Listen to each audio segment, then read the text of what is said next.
$21,300. That is where the pot has moved up to here on the record, presented by Called It for our challenge, The Run, where if you are unfamiliar with what it is, it's where we have taken a $250 investment and have now flipped it all the way to, as you can see on the screen, to 21,326 US dollars. The ultimate goal, turning that throughout 12 different trades up to $1 million. And the run continues today. Welcome into On the Record. I'm Danny Burke, your host. Happy to be with you on this Thursday. Man, what a game last night to get us to trade number 7. Gotta pull it through in the final moments of the match against Panama. It looked like the game was not going to go for the trade.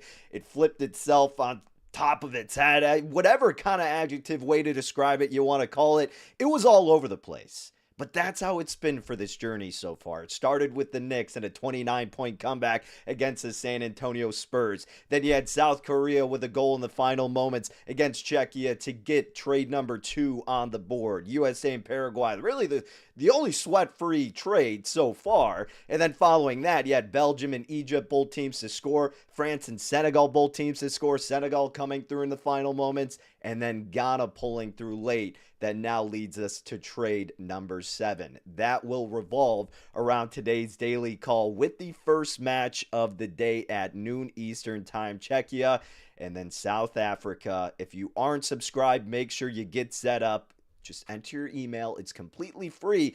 And by then, you can already know what the daily call is. You can get the better price in the market. You can get actionable information to help you decide what trades to make. Or if you want to go opposite, you can log your thoughts and see how you contend against the rest of the community leaderboard.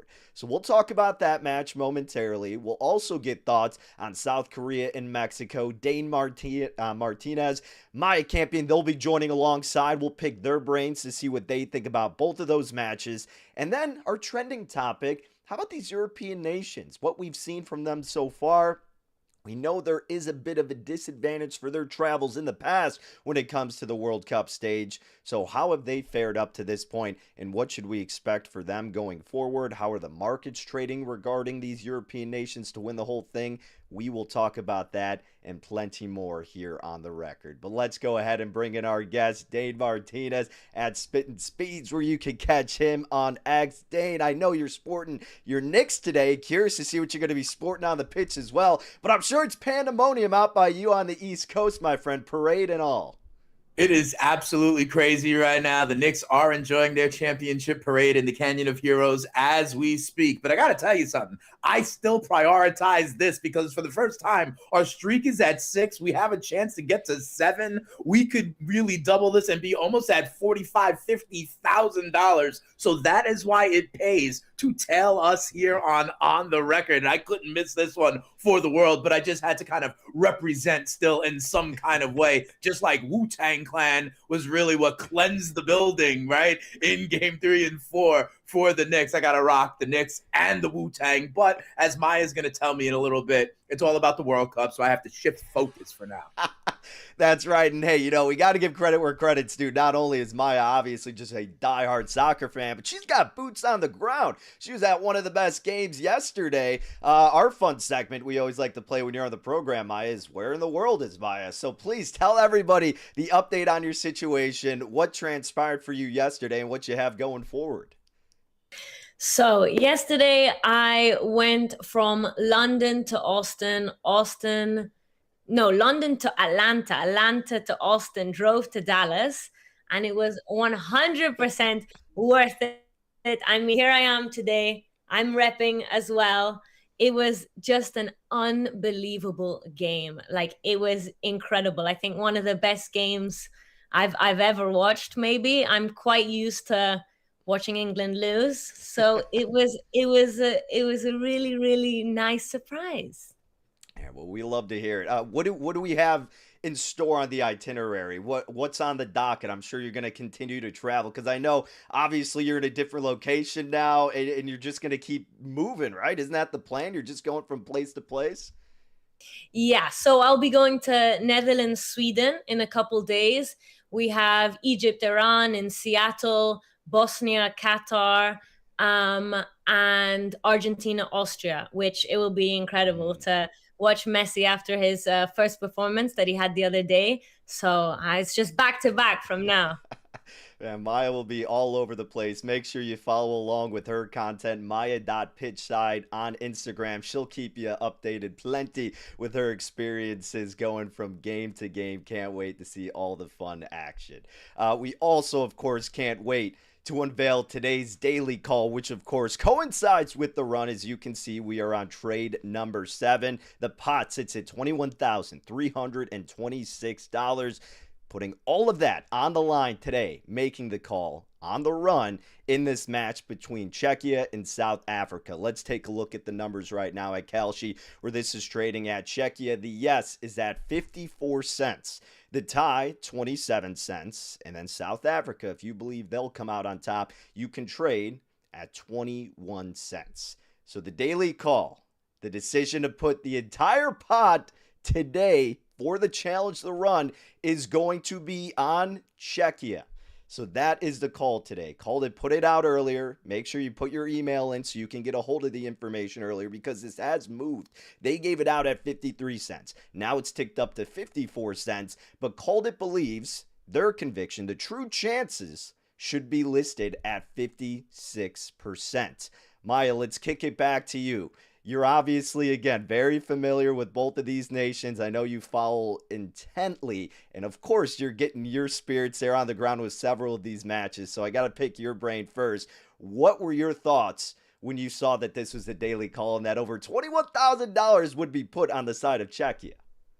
You know, I mean, it's an incredible call. I think that the market sitting at 56%, I think it's fair value and maybe even slightly conservative.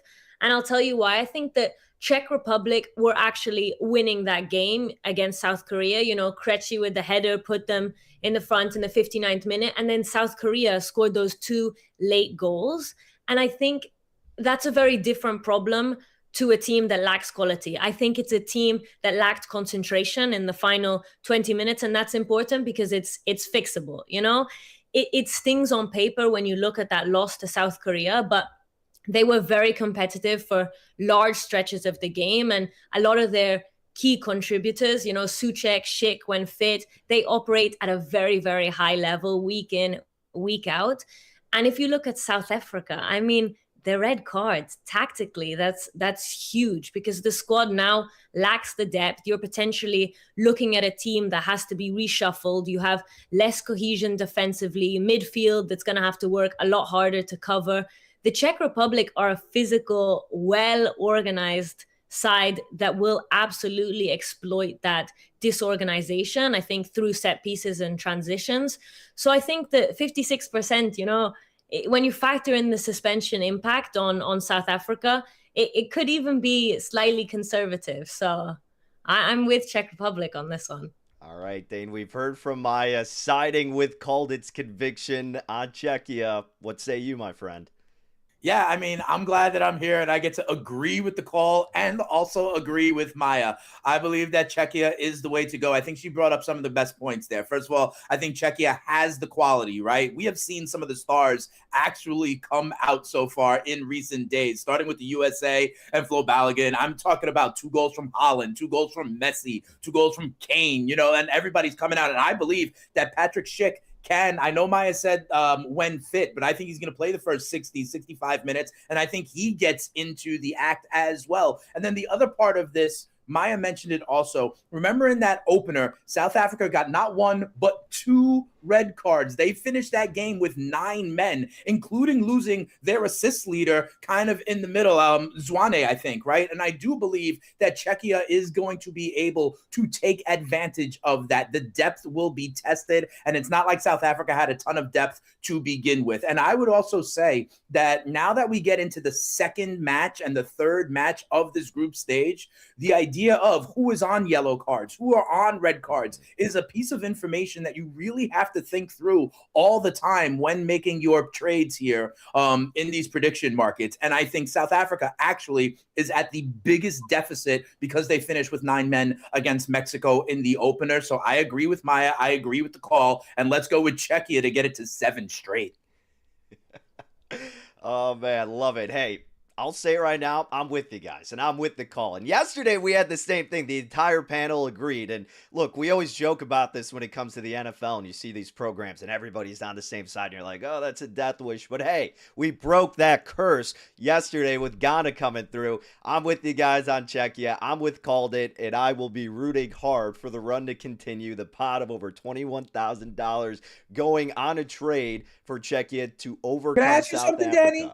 Yeah, Can I ask you something? Like, this is the furthest we've been so far on the run, at least in my experience. My question for you is, at what point, maybe this is not in the rules of what we're supposed to do, but at what point do we start hedging? At what point do we start looking at the I know we got to get to 1 million, but do we start to put like a little bit on the draw, a little bit on something else just to kind of lock in? Because I want to get to 1 million also, but starting with $250 and getting to over 20 grand is already a nice profit. Or do we wait until, 9 in a row, 10 in a row to start to do that? Because, there is an argument to start to hedge right now. No, you're absolutely right. And I think obviously, the higher powers that be, it may be when it gets to the 6 figures mark, potentially is when the hedges may start. I don't know that for a fact, but I know there was some speculation about, because that's a great point, Dane. I mean, at some point, I mean, at this point already, as you alluded to, it's remarkable.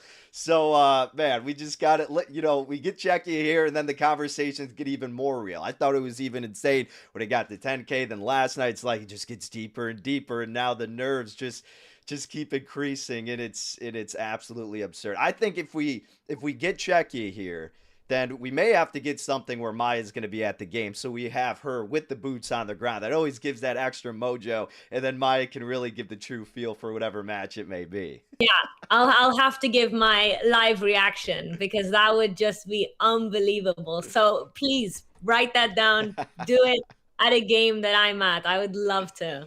Oh, can't wait. All right, folks. Well, you heard it there. We're all in agreement. The run, the challenge to turn 250 into 1 million. The pot sits at over 21,000. Trade number 7 is on Czechia. Trading at 53 cents is where CalledIt made the trade at. Now it's at 54 cents. They believe the true probability should be at 56 cents. So a little bit of value there still to be had at Kalshi with it trading at 54 cents. Maya, Dane, let's move on to another match today. And this is what I was telling you guys before we got on air. I'm like, I'm pumped for this one, but I need some action here. So I'm glad I got you guys to give me some direction here with Mexico and South Korea. South Korea treated us well, right? I mean, in that second trade that we had for the run, they came through against Czechia, and man, they're looking to bounce back here.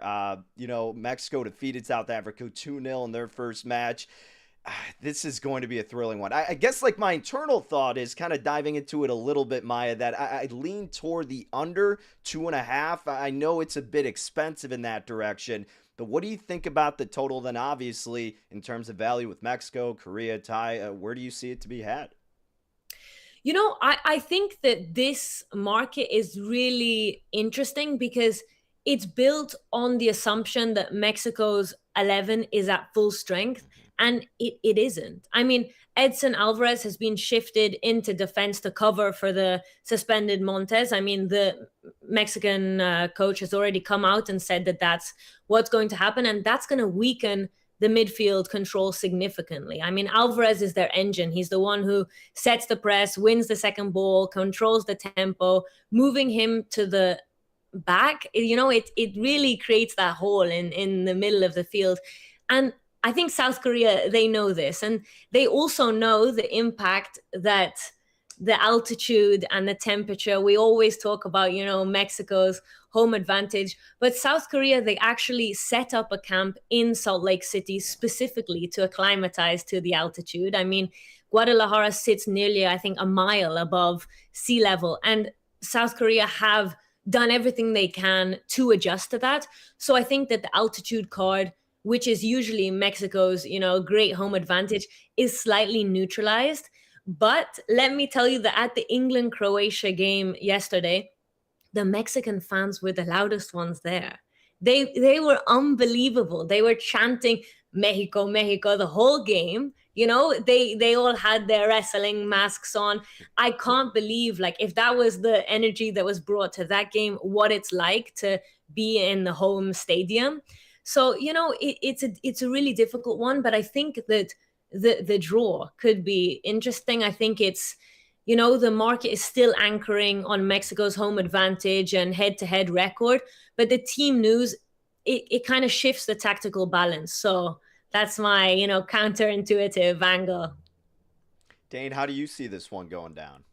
Yeah, you know, I think it's interesting. I echo some of Maya's points with Guadalajara and obviously the Mexico home field advantage. Remember, I had Mexico kind of as a long shot in this entire tournament, maybe even them not winning it, but having cash out options later down into the knockout stages. But you mentioned something, Danny, that I am on in terms of a trade I would make in this game, and that is the under. That is the under 2.5 goals. So Maya mentioned the draw. I think the draw would be 1-1. Or maybe even goalless. One of the things, you know, Maya mentioned, you know, the red card, obviously on the Mexico side, forcing them to change up the lineup a little bit. But one thing Maya didn't mention, and I think this is something people need to remember as we get in the group stage a little bit deeper. Both of these teams already have 3 points. And when it comes to South Korea, they also know that 8 of the 12 groups are going to have the third place team advance to the knockout stage as well. So I think Korea could very well, and they're a tight, compact side anyway. So is Mexico, to be quite honest, right? I think there is a very decent chance that South Korea is, in essence, going to be playing for the draw, going to be playing tight, because if they get just 1 point in this matchup, right, 4 points with a matchup still that could be winnable on their side, I think they believe they're positioned well enough to advance. So I think they're going to be playing extremely conservative. Could it be a draw like Maya says? Yes. But I also think 1-0 could very well be plausible here. And even in that situation, because goal differential would be a tiebreaker, the fact that Korea already has the 3 points, I think they could be playing for just 1 in the draw. And if they go down 1-0 to Mexico on the road with those lucha libre masks in the crowd, they're going to not necessarily go hard and expose themselves trying to get an equalizer and then get, you know, caught kind of on the counter. I think they will still maybe take their medicine and take a 1-0 loss, knowing that they are still potentially positioned to get to the group stage. So I think the way both teams might approach this even lend itself more to the under over a draw. But I do think 0-0 and 1-1 are live, like Maya said. Yeah, I think it is quite a difficult one because as we've seen so far in the World Cup, there really isn't any easy game anymore. You know, there's been some absolute shock. Like, you know, we've seen Spain, Cape Verde. No one would have thought that would happen. So I think that it is a little bit too early to say, okay, you know, our 3 points and let's just take it easy now. So I think that it will still be an extremely intense game that both teams will really, really want to win it. But, you know, at 3 points, they'll need more. Yeah, I'm just thinking that, like, South Korea, right?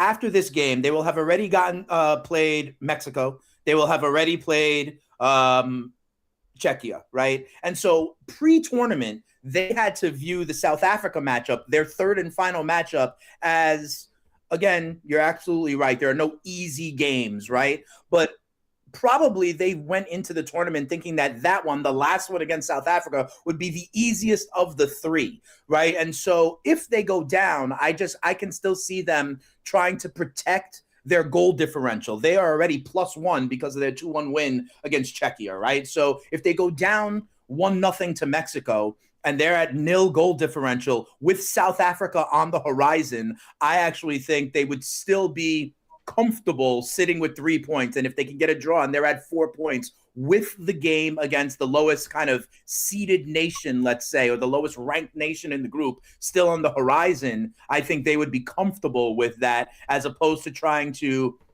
force and try and really push for the equalizer. And then all of a sudden on the road in Guadalajara, all of a sudden it's 3-0, or 3-1. And that, really compromises their situation for one of those third place spots. Yeah. Yeah, I think that's the beauty of the World Cup. Really anything can happen. That's why it's so incredible. That it is. Well, hey, we got a great slate of action today. Mexico, South Korea. Obviously, we have plenty invested in the match as well when it comes to Czechia and South Africa. Guys, let's conclude things here as we always do with a little bit of a trending discussion, trending topic, whatever you want to label it as. But a lot of the discourse heading into this World Cup was the potential disadvantage traveling for these European nations. In the past, they haven't fared too well when it comes to America, South America, North America hosting the World Cup. Uruguay 1930 and 1950, Brazil 62 and 70, Argentina 86, Brazil again in 94. Maya, obviously you're our resident over the seas, across the pond member, however you want to call it. So, you're right there in the thick of it. How much does this really play into account, do you think? I know we've touched on it in the past, and, looking at the first match of the 16 European nations, 7 won their first match, 3 lost, 6 ended in a tie. But what do you make of it? Because right now as well, despite all of this historically, a Kalshi continent to win men's World Cup, I mean, Europe is still trading at 72%, South America 19%, North America at 5%. So what have you made from the first initial instances from these European countries, and is anything changed for you? Yeah, I think I'm not a big fan of this theory that European teams, there's some kind of like voodoo when they're on American soil that they just can't perform. I think that the narrative just isn't supported by the data. You have Italy, who have been in 3 finals on American soil, 3, like West Germany, Netherlands, Czechoslovakia, all finalists over here. And then Germany winning in Brazil in 2014. I think these teams made it to the biggest game in the world, the final, and lost. And that's not necessarily choking from the heat or the jet lag. It's just football, and you look at the tournament already. Of course, we spoke about Spain, there's been some upsets, but Germany put 7 past Curacao, France beat Senegal, Norway have Haaland running riot. These are not teams that look jet lagged. I think, of course, the hydration breaks do play a role in minimizing that fatigue. But I think the more honest version of the stat that no European team has won a World Cup in the Americas, excluding Germany, but getting to the final, absolutely. I think that it's an interesting question for this 2026 World Cup, because you've got France, you've got England, you've got Germany, all looking very, very sharp in week 1. And, like you said, the market still has European teams as serious contenders to go all the way. So I would say that if I'm calling a European team to finally do it, on this soil, I would be looking at France. I think they have the squad depth. They don't rely on one player. They've already shown against Senegal they can handle a hostile atmosphere, and to break this curse, it's my choice. Hey, Dave, this is the part where you come in and say Maya's absolutely wrong because you got investments in Mexico, baby. Come on now, Europe, get out of here. I do have investments in Mexico. The only problem is once we get into the deepest parts of the tournament, all the venues shift to the United States of America. So the altitude and the Lucha Libre fans kind of change, right? I think if I was looking at that market, if I was going to trade something that wasn't Europe, it wouldn't be North America. It would be South America, right? It would be Brazil or Argentina, maybe a dark horse like Colombia who could actually do it. But I'm with Maya.